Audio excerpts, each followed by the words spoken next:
Good evening, my fellow Americans. Over the past several weeks, you have heard a number of reports on TV, radio, and in your newspapers on the situation in Southeast Asia. I think the time has come for me as President and as Commander-in-Chief of our armed forces to put these reports in perspective, to lay all the pertinent facts before you, and to let you judge for yourselves as to the success or failure of our policy. I'm glad to be able to begin my report tonight by announcing that I have decided to increase the rate of American troop withdrawals for the period from May 1st to December 1st.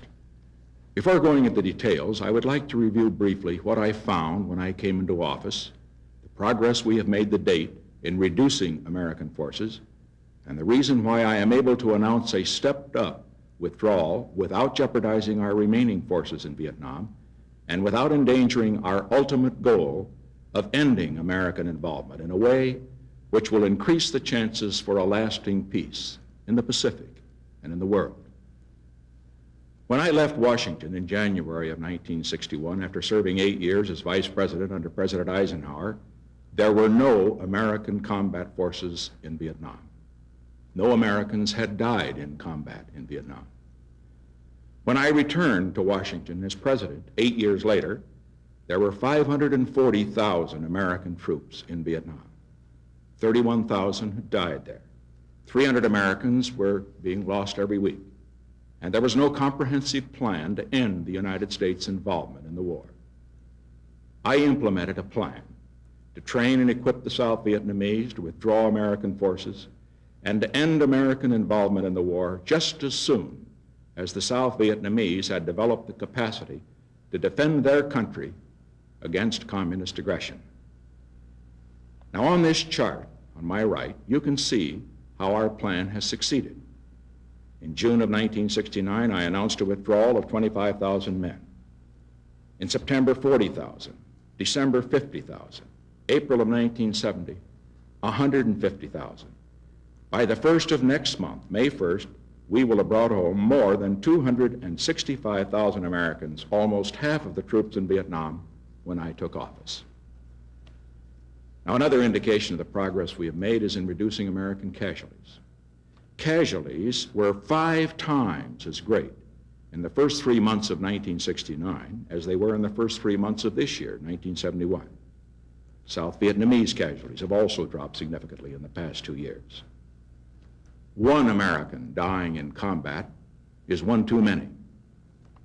But our goal is no American fighting man dying any place in the world.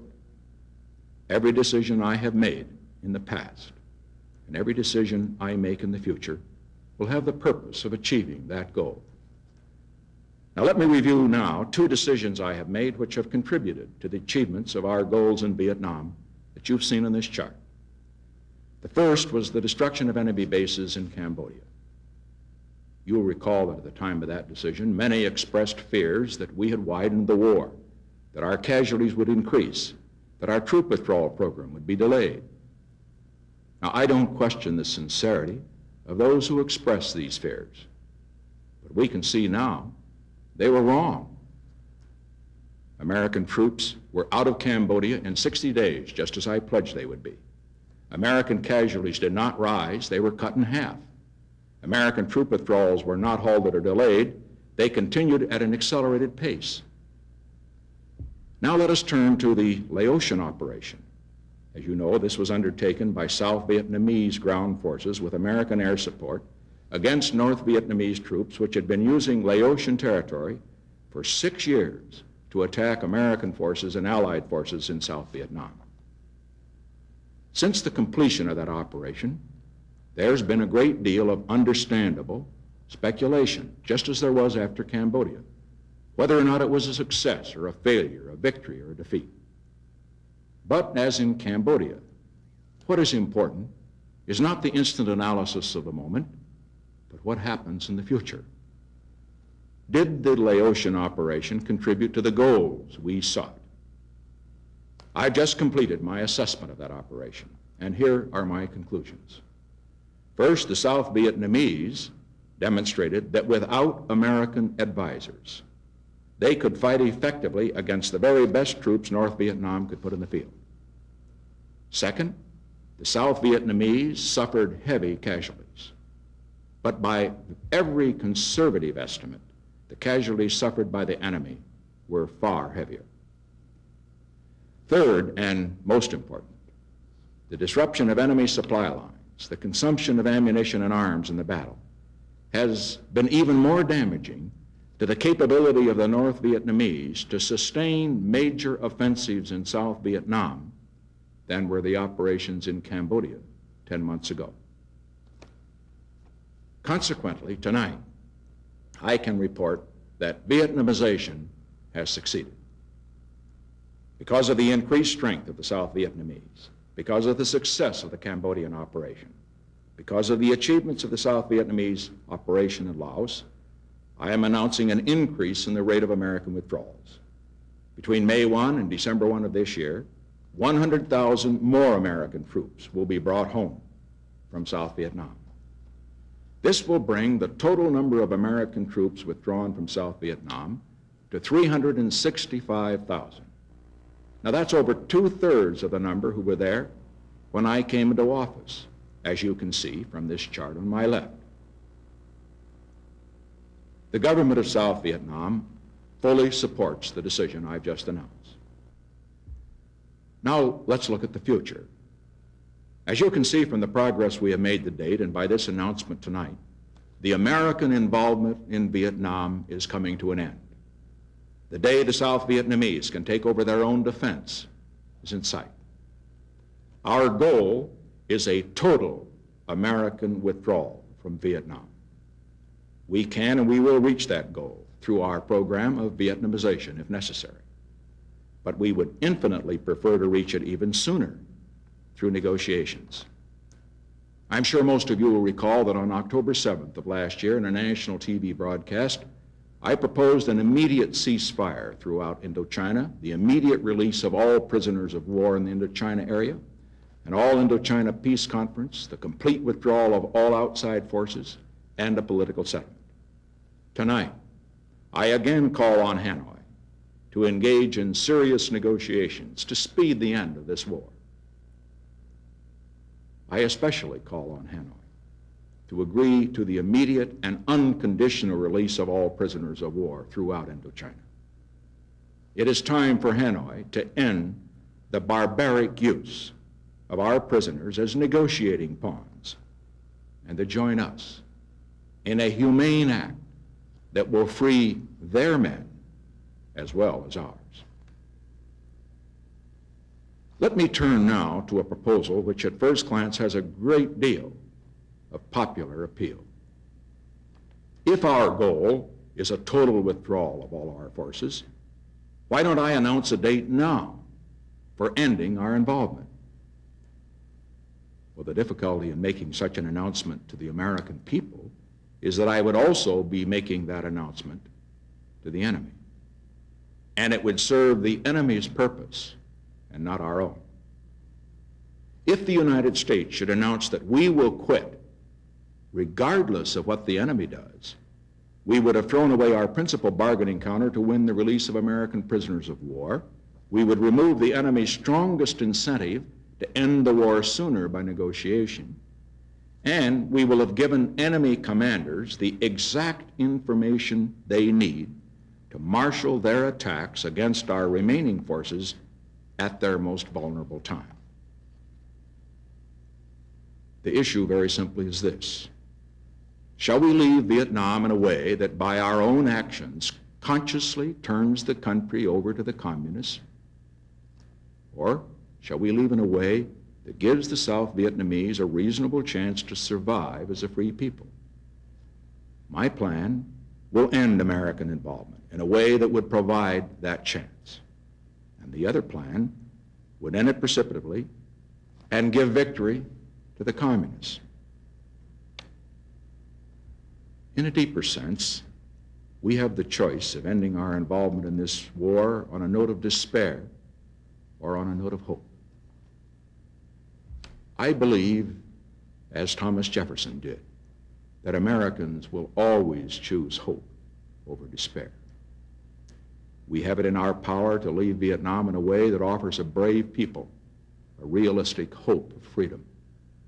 We have it in our power to prove to our friends in the world that America's sense of responsibility remains the world's greatest single hope of peace. And above all, we have it in our power to close a difficult chapter in American history, not meanly, but nobly, so that each one of us can come out of this searing experience with a measure of pride in our nation, confidence in our own character, and hope for the future of the spirit of America. I know there are those who honestly believe that I should move to end this war without regard to what happens to South Vietnam. This way would abandon our friends, but even more important, we would abandon ourselves. We would plunge from the anguish of war into a nightmare of recrimination. We would lose respect for this nation, respect for one another, respect for ourselves. I understand the deep concerns which have been raised in this country, fanned by reports of brutalities in Vietnam. Let me put this into perspective. I have visited Vietnam many times, and speaking now from that experience and as Commander-in-Chief of our armed forces, I feel it is my duty to speak up for the 2.5 million fine young Americans who have served in Vietnam. The atrocity charges in individual cases should not and cannot be allowed to reflect on their courage and their self-sacrifice. War is a terrible and cruel experience for a nation, and it's particularly terrible and cruel for those who bear the burden of fighting. But never in history have men fought for less selfish motives, not for conquest, not for glory, but only for the right of a people far away to choose the kind of government they want. And while we hear and read much of isolated acts of cruelty, we do not hear enough of the tens of thousands of individual American soldiers. I've seen them there, building schools, roads, hospitals, clinics, who through countless acts of generosity and kindness have tried to help the people of South Vietnam. We can and we should be very proud of these men. They deserve not our scorn, but they deserve our admiration and our deepest appreciation. And the way to express that appreciation is to end America's participation in this conflict, not in failure or in defeat, but in achievement of the great goals for which they fought. A South Vietnam free to determine its own future, and an America no longer divided by war, but united in peace. That is why it is so important how we end this war.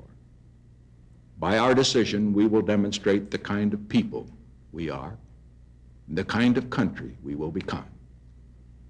That's why I've charted the course I have laid out tonight.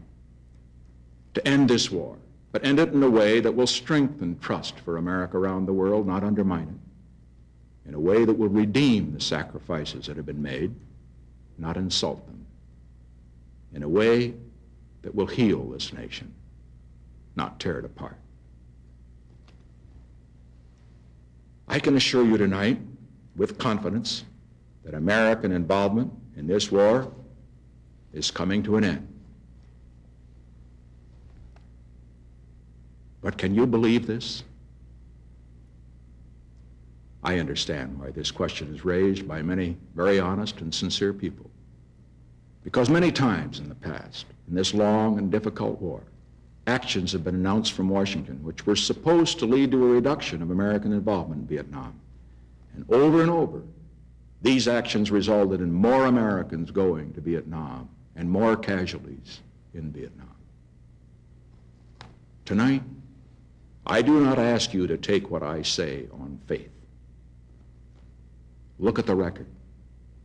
Look again at this chart on my left.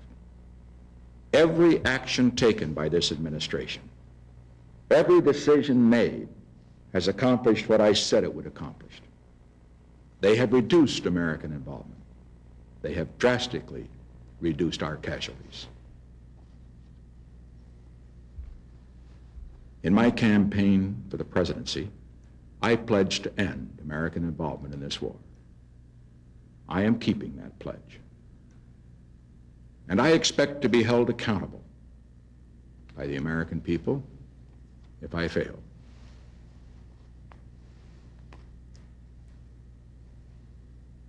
I'm often asked what I would like to accomplish more than anything else while serving as President of the United States.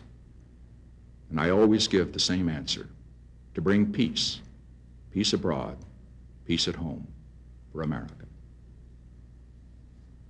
The reason I am so deeply committed to peace goes far beyond political considerations or my concern about my place in history or the other reasons that political scientists usually say are the motivations of presidents. Every time I talk to a brave wife of an American POW, every time I write a letter to the mother of a boy who has been killed in Vietnam, I become more deeply committed to end this war and to end it in a way that we can build lasting peace. I think the hardest thing that a president has to do is to present posthumously the nation's highest honor, the Medal of Honor, to mothers or fathers or widows of men who have lost their lives, but in the process have saved the lives of others. We had an award ceremony in the East Room of the White House just a few weeks ago. And at that ceremony, I remember one of the recipients, Mrs. Carl Taylor from Pennsylvania. Her husband was a Marine sergeant, Sergeant Carl Taylor. He charged an enemy machine gun single-handed and knocked it out. He lost his life. But in the process, the lives of several wounded Marines in the range of that machine gun were saved. After I presented her the medal, I shook hands with their two children, Carl Jr., he was 8 years old, and Kevin, who was 4. As I was about to move to the next recipient, Kevin suddenly stood at attention and saluted. I found it rather difficult to get my thoughts together for the next presentation. My fellow Americans, I want to end this war in a way that is worthy of the sacrifice of Carl Taylor. And I think he would want me to end it in a way that would increase the chances that Kevin and Carl and all those children like them here and around the world could grow up in a world where none of them would have to die in war. That would increase the chance for America to have what it has not had in this century, a full generation of peace. We've come a long way in the last 2 years toward that goal. With your continued support, I believe we will achieve that goal. And generations in the future will look back at this difficult, trying time in America's history, and they will be proud that we demonstrated that we had the courage and the character of a great people. Thank you.